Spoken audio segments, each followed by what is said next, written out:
Our topic for today says collaboration over competition.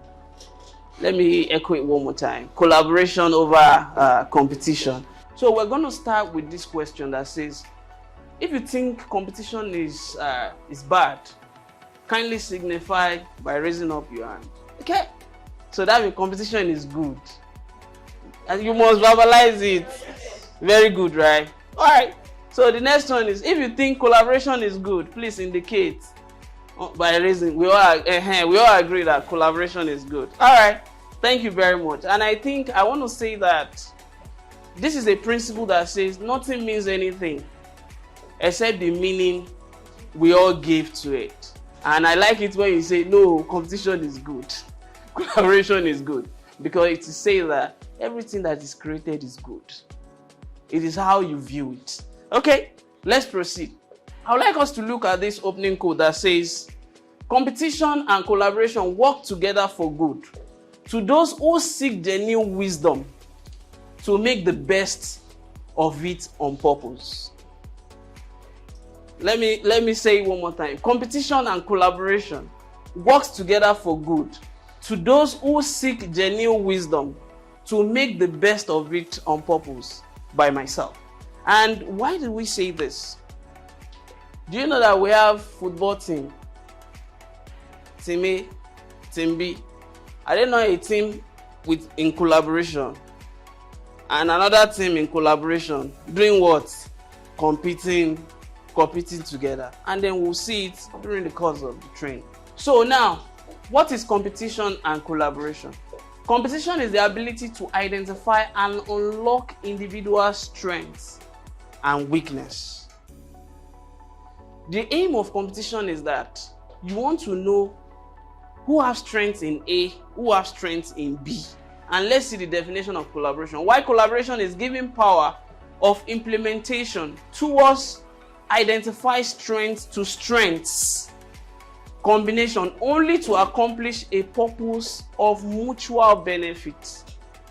A purpose of mutual benefit. Now that we've used competition to identify my strength, we've used it to identify Miss Kate's strength, we've used it to identify Miss Oluwagbemiga's strength, Mr.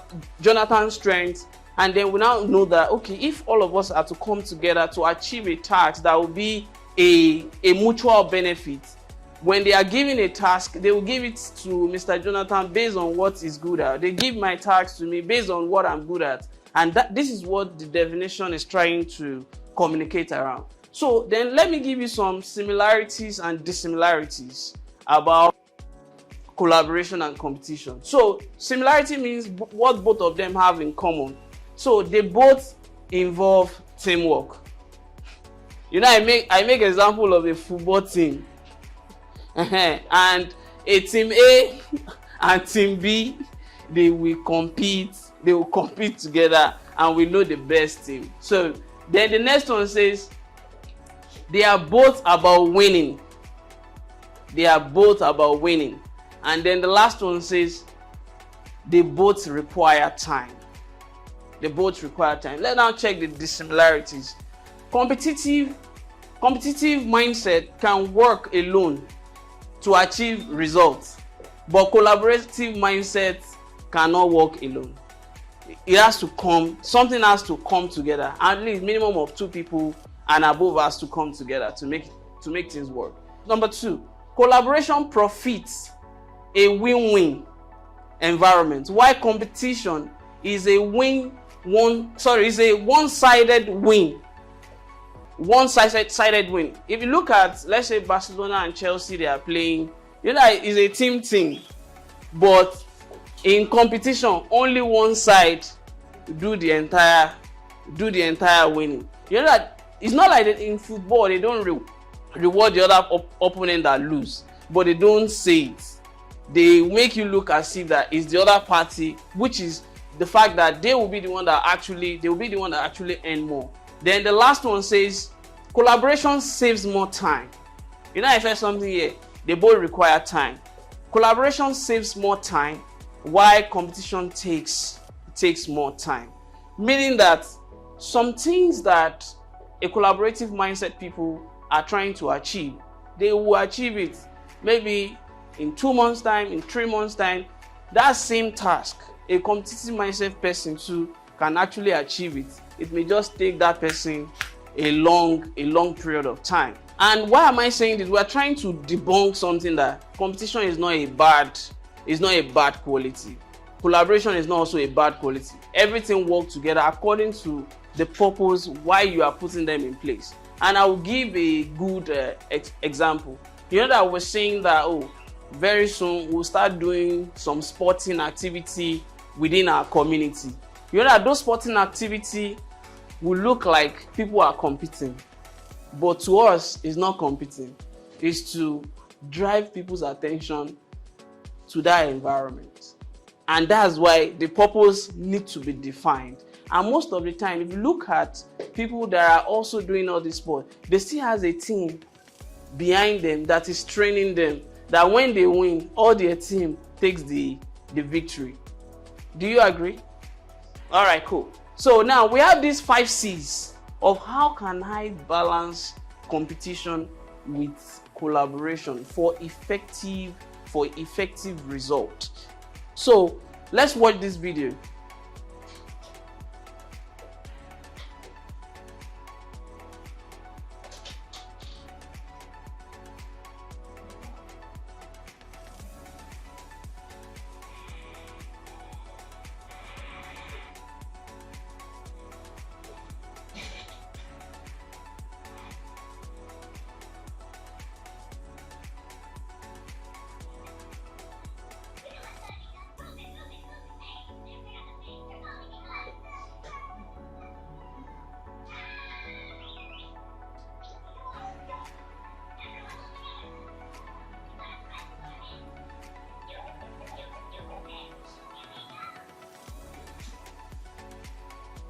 It suffocates the animal.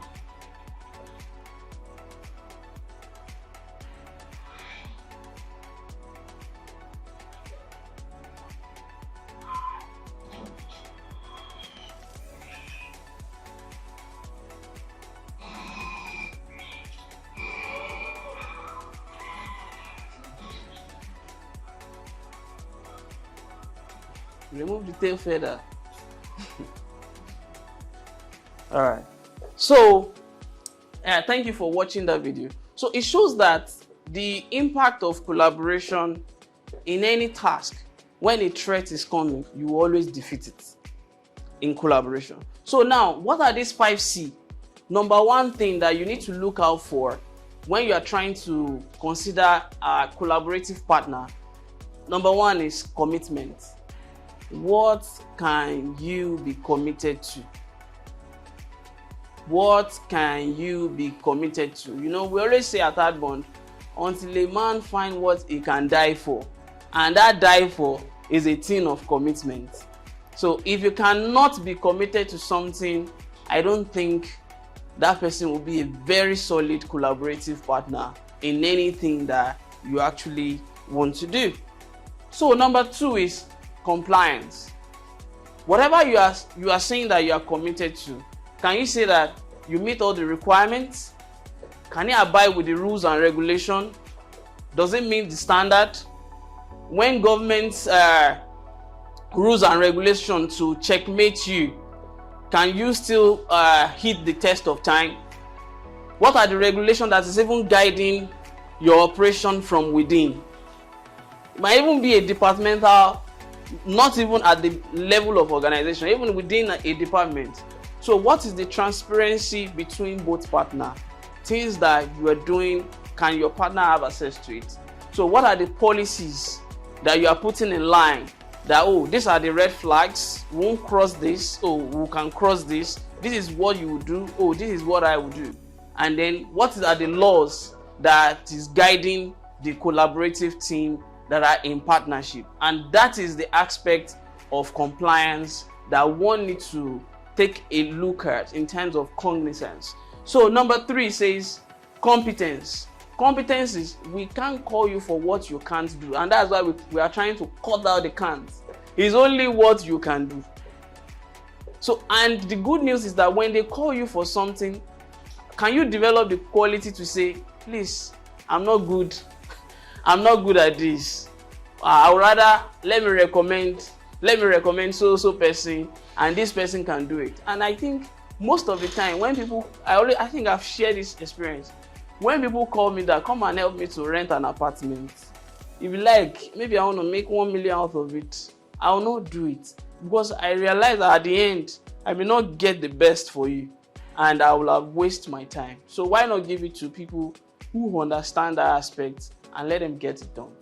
So the next one is confirmation. You know, you're working with a partner and then they deliver A, they deliver B, they deliver C. That one is no longer fake. It's now fact. Oh, the fact shows that this is what you are good at. I've given you assignment 1, I've given you assignment 2, I've given you assignment 3. I think whenever I give you this assignment 3, you always bring the best out of it. And that will actually make a lot of positive difference. Why number 5 is clarity. Number 5 is clarity. And you know, the opposite of clarity is confusion. So what is the core focus? Clarity means what is the core focus of something you have good result around. So the core focus of what you actually have result around is something that is so vital, essential, important, that when they call you around, it's not like something that you are still in your Confucius state. Because now, if anybody calls us at Outbound Harvest and Homes, you know, there is this statement that says that if they bring out a Rolls Royce and they say, who wants Rolls Royce in this office? Everybody will raise up their hands. If they now say, do you have $350,000 to take it? The hand will start dropping. Why? So that's why there is a need for something like Toyota to also come in line, that is more or less like not everybody that can afford this thing called Rolls Royce, and then come up with your own that people can afford. And that will actually help that clarification that I think with this is what we stand to do. These are the people we want to serve, and this is how we intend to serve them. And this is how we decide to deliver the services to them. So the bonus for today's training is compensation and multiply.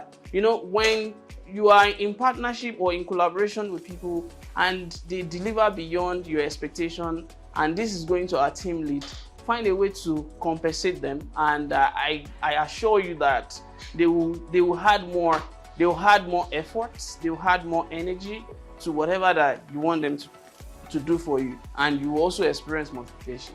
So now my recommendation for the closure of today's training says, change your negative perception towards competition.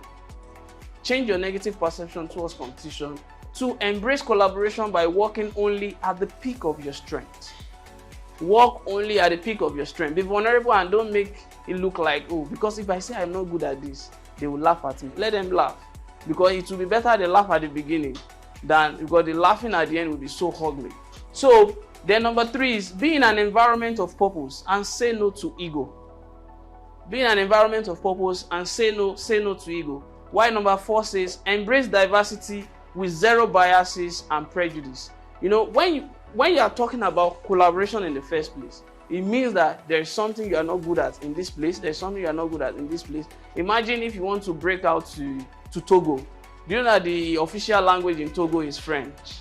So that means you need somebody in Togo who could speak French and speak English effortlessly, and that person can charge us any amount that you want to be taking for being a translator by the time. But thank God for AI. But you know, AI, the place of emotion is where a human being will always still be needed. And I want us to pay close attention to that. So now my closing quote says, competition is an idea of man inspired by the creator to entertain humanity, while collaboration is the idea of the creator to co-creators with human to profit humanity. So by myself. So if you have questions, or you have contributions or something new you've just learned, kindly put it at the comment section below. We'll reach out to you. Thank you very much for staying till the end of the training.